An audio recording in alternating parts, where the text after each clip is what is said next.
ating lingkod ay Spirit of Volunteerism in the Mind of Christ.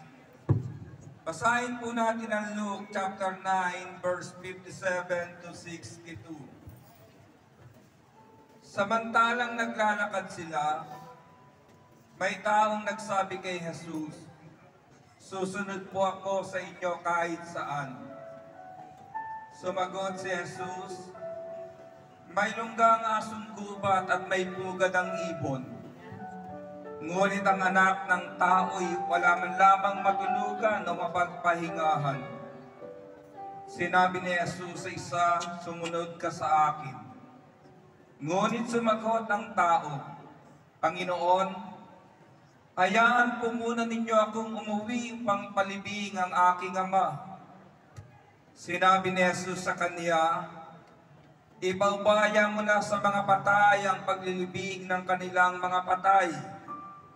Ngunit ikaw, humayo ka at ipahayag mo ang tungkol sa paghahari ng Diyos."